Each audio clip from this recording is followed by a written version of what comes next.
নমস্কার বন্ধুরা, ফুড ক্যানভাসে আপনাদের সবাইকে স্বাগত।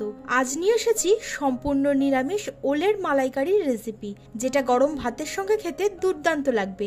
তাহলে চলুন দেখে নেওয়া যাক আমার আজকের ভিডিওটি। এখানে আমি 300 গ্রাম ওল নিয়েছি। ওলের খোসাটা ছাড়িয়ে নিয়ে ছোট ছোট টুকরো করে কেটে নিয়েছি। টুকরোগুলোকে কিন্তু আমি খুব বেশি বড় করিনি, কারণ এগুলোকে আমি সিদ্ধ না করেই কিন্তু রান্নাটা করব। আর এটাকে কাটার পর খুব ভালোভাবে ধুয়ে নিয়েছি। এবার একটা মশলা রেডি করে নেব। মিক্সিং কন্টেনারের মধ্যে দিয়ে দিচ্ছি 1 ইঞ্চি আদার টুকরো, 2টো কাঁচা লঙ্কা, 1 চা চামচ হলুদ গুঁড়ো আর 2 চা চামচ দিলাম জিরের গুঁড়ো। আপনারা চাইলে মশলাগুলোকে রান্নার সময় দিতে পারেন, আমি একসঙ্গে দিয়ে দিচ্ছি। আর দিয়ে দিলাম ঝালের জন্য 1 চা চামচ লঙ্কা গুঁড়ো, ঝালটা নিজেদের স্বাদ অনুযায়ী দেবেন। এবার অল্প একটু জল দিয়ে দিলাম, দিয়ে একটা মিহি পেস্ট তৈরি করে নেব।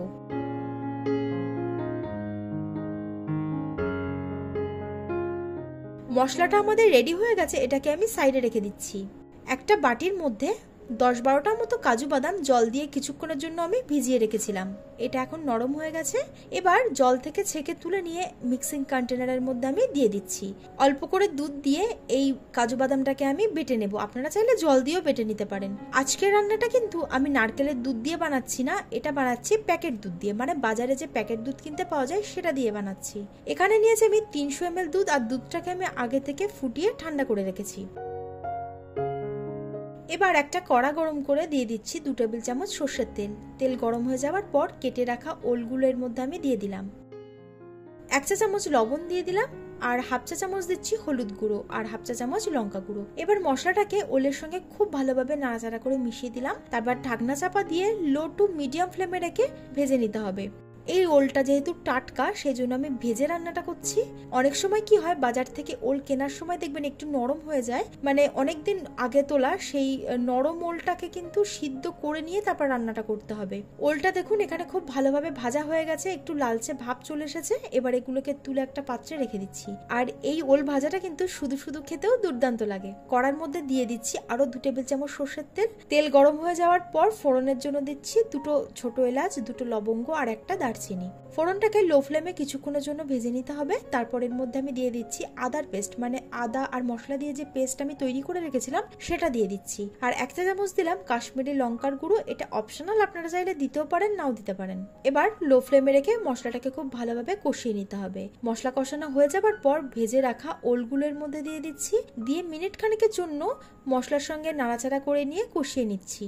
ওলটাকে খুব ভালোভাবে আমি কষিয়ে নিয়েছি। এবার এর মধ্যে একটু জল দিয়ে দিলাম, দিয়ে ভালোভাবে মিশিয়ে নিচ্ছি। তারপর এর মধ্যে আমি আগে থেকে কাজু বাদাম বাটা দিয়ে যে দুধটা রেডি করে রেখেছিলাম সেটা দিয়ে দিচ্ছি এর মধ্যে। স্বাদ মতো লবণ দিয়ে দিলাম। এবার ভালোভাবে নাড়াচাড়া করে মিশিয়ে দেওয়ার পর ঢাকনা চাপা দিয়ে লো টু মিডিয়াম ফ্লেমে রেখে রান্নাটা করতে হবে, যতক্ষণ না ওলটা খুব ভালোভাবে সিদ্ধ হয়ে যাচ্ছে আর গ্রেভিটা একটু ঘন হয়ে যাচ্ছে। কিছুক্ষণ পর ঢাকনাটা সরিয়ে আবার একটু নেড়ে ছেড়ে দিচ্ছি, আর এর মধ্যে একটু মিছরি দিয়ে দিলাম মিষ্টির জন্য, আপনারা চাইলে চিনি দিতে পারেন। আর দিয়ে দিচ্ছি 1/2 চা চামচ গরম মশলা গুঁড়ো। যেহেতু এটা নিরামিষ রান্না আর সঙ্গে এটা তৈরি হচ্ছে মালাইকারি, সেই জন্য মিষ্টি কিন্তু অবশ্যই দিতে হবে। আবারও ঢাকনা চাপা দিয়ে লো ফ্লেমে 5 থেকে 7 মিনিটের জন্য রান্না করে নেব। সবশেষে দিয়ে দিচ্ছি 1 চা চামচ ঘি। ঘিটা দেওয়ার পর ভালোভাবে নাড়াচাড়া করে মিশিয়ে ফ্লেমটাকে বন্ধ করে দিলাম। তারপর ঢাকনা চাপা দিয়ে আরো 5 মিনিটের জন্য স্ট্যান্ডিং টাইমে রেখে দিলেই তৈরি হয়ে যাবে আমাদের ওলের মালাইকারি। নারকেলের দুধ দিয়ে ওলের মালাইকারি বানালে সেটা খেতে বেশি ভালো লাগে, তবে অনেকেই আছে যারা নারকেলের দুধ খেতে পারে না অ্যাসিডিটির সমস্যার জন্য। তাই আজ আমি নারকেলের দুধ ছাড়া কিন্তু এটাকে বানিয়ে দেখাচ্ছি। গরম ভাতের সঙ্গে খেতে কিন্তু অসাধারণ লাগে, এটা রুটি পরোটার সঙ্গে খেতেও কিন্তু ভালো লাগে। আপনারা বাড়িতে অবশ্যই বানাবেন। আর আজকের রেসিপিটি আপনাদের কেমন লাগলো কমেন্টের মাধ্যমে জানাতে একদম ভুলবেন না। আজ তবে এই পর্যন্তই, দেখা হচ্ছে নতুন একটা ভিডিওর সঙ্গে।